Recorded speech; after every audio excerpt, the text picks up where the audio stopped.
નમસ્કાર દર્શક મિત્રો, ખબર છે .com પરથી હું દ્રષ્ટિ આપ સૌનું સ્વાગત કરું છું. દર્શક મિત્રો, હાલમાં જ્યાં તમે બજારમાં ફરવા જશો, માર્કેટમાં ખરીદી કરવા જશો, તો તમને આ ફ્રૂટ ચોક્કસ જોવા મળશે. આ ફ્રૂટ ભલે પણ લોકો ખાવા પસંદ નથી કરતા, પરંતુ આ ફ્રૂટ જો તમે ખાઓ છો તો તમારા શરીરને ઘણા બધા ફાયદા થાય છે. ચલો જાણીએ કે એવું કયું ફ્રૂટ છે જે આપણે નથી ખાતા પરંતુ શરીર માટે બેસ્ટ છે. આપણે વાત કરી રહ્યા છે ફણસની. તો ફણસ ઘણા બધા લોકોને પસંદ નથી આવતું. એની મહેક પણ હોઈ શકે એનું કારણ, અને એનો રંગ પણ હોઈ શકે. પરંતુ દર્શક મિત્રો, જો તમે ફણસ નથી ખાતા તો આ વિડીયો જોઈ ચોક્કસપણે ખાવાનું શરૂ કરી દેશો. મિત્રો, ફણસમાં વિટામિન સી સૌથી ભરપૂર હોય છે. હવે આને કારણે જો તમે ફણસનું સેવન કરો છો તો એ તમારી રોગપ્રતિકારક શક્તિને મજબૂત બનાવશે. એ સિવાય ફણસમાં ફાઇબરનું પ્રમાણ પણ વધારે હોય છે. હવે ફાઇબરનું પ્રમાણ વધારે હોય એટલે તમારા પાચન તંત્રને સુધારશે, અને જો તમને કબજિયાતની સમસ્યા હોય તો એમાંથી પણ રાહત અપાવશે.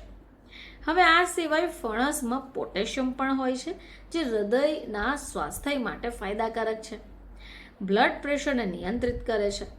હવે ફણસમાં ભરપૂર માત્રામાં એન્ટીઓક્સિડન્ટ ગુણ પણ છે, જે તમારી ત્વચાને સ્વસ્થ રાખે છે અને વૃદ્ધત્વના સંકેતોને ઘટાડે છે. ફણસમાં બી વિટામિન નર્વસ સિસ્ટમને સ્વસ્થ રાખવામાં પણ તમારી મદદ કરશે.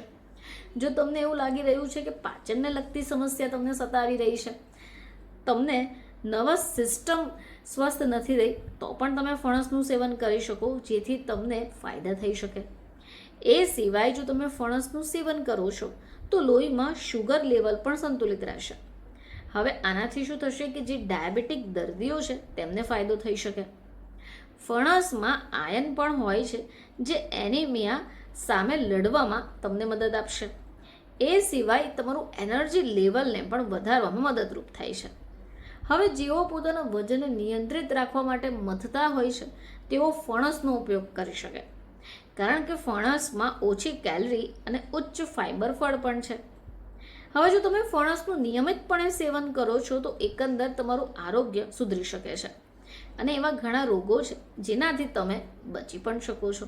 તો દર્શક મિત્રો, જો તમે પણ ફણસ ખાવાનું નથી પસંદ કરતા તો તમે ફણસની આ અગત્યતા જાણીને તમે એને ખાવાનું શરૂ કરી શકો, કારણ કે ફણસની અંદર ઘણા બધા એવા વિટામિન્સ છે જેનાથી આપણા શરીરને મદદ મળી શકે, અને રોગો સામે લડવા માટેની જે શક્તિ હોય, જે એનર્જી લેવલ જોઈએ છે, તે પણ મળી શકે. ફરીથી તમારી સમક્ષ હાજર થઈશું. ત્યાં સુધી જોતા રહેજો ખબર છે .com.